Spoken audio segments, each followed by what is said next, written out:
আমার মেয়েকে হচ্ছে কেন আমি কালকে হাটের থেকে আমি মাছের ব্যবসা করি, হাটের থেকে আসলাম, আসার পরে আমি বেটে দেখে কাঁদছে। কী হচ্ছে? আমি বলি কালকে থেকে আমি আর স্কুলে যাবো না। আব্বু বলে কেন যাবে না তুমি?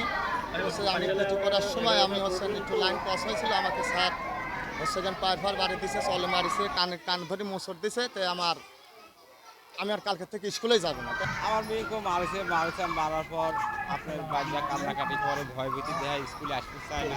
হয়তো ওনার ফ্যামিলি ক্ষমতাশালী, তার জন্য মনে করেন যে উভয় মহল থেকে আমরা যতই চাপ দেই নোটের বিনিময়ে সেটা বিচ্ছিন্ন হয়ে যায়।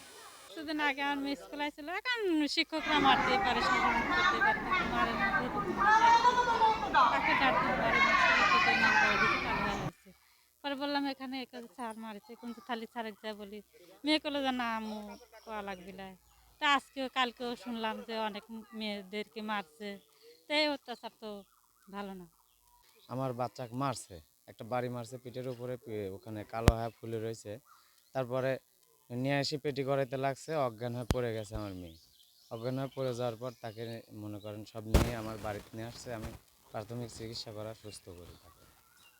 বুড়ে আমাকে এনে এত জোরে মারছে, আমার পিঠে দাগ হয়ে গেছে, আমার ধরি মারছে বুক এই তখন।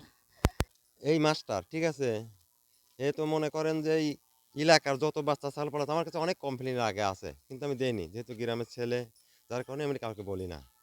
কালকে হঠাৎ করে আমার শিশু বাচ্চা, আমি এখন ওই বাচ্চাকে আমি নিজে হাতে খাওয়াই।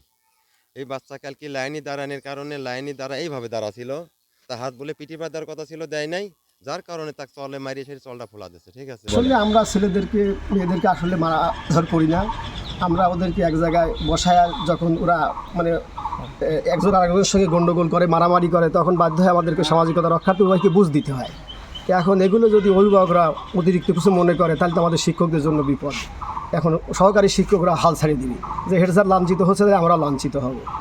এখন অভিভাবকদের ডেকে দিলে আমরা সবাই বসে বিদ্যালয়টা সুশৃঙ্খলভাবে চালানো যায়। আর একটা বিদ্যালয়, আমি আজ 90 সন থেকে চাকরি করতেছি, শতভাগ স্কুল ড্রেস, পরিষ্কার পরিচ্ছন্ন বিদ্যালয় এবং A+ বৃত্তি, 6টা বৃত্তি, ট্যালেন্ট ফুলের বৃত্তি, এদের আমাদের সময়েরই ফসল। আমরা যদি ছেলেপিলের না থাকায় যদি আমরা আসলেই এই জায়গায় অনীহা করতাম, তাহলে শিক্ষার মান বাড়তো না। 200 ভোটার, নারী ভোটার পুরুষ ভোটার 200, সে জায়গায় আমার বিদ্যালয় অবস্থান 10টা দেবীপুরের ছেলেপিলে নাই, 5টা গ্রামের ছেলেপিলে এখানে লেখাপড়া করে। আমাদের শিক্ষার মান ভালো, পরিবেশ ভালো, তাই অভিভাবকরা আমাদের কাছে দেয়। তো এখন মানুষ তো সবাই সমান না, ভুলের ঊর্ধ্ব কেউ না। আমি ওই অভিভাবকের কাছে ক্ষমাও চাইছি যে আমার শিক্ষককে আমি যদি ভুল করে থাকি, আমাকে আল্লাহর রাস্তায় আপনারা ক্ষমা করে দিয়ে। তারপরেও সে বিভিন্ন জায়গায় গেছে, এখন আমার তার পড়া থাকতে পারে না। একটা অভিভাবক যদি যায়, আমি তো কিছু বলতে পারি না। দর্পণ টিভি, এই সময়ের প্রতিবিম্ব।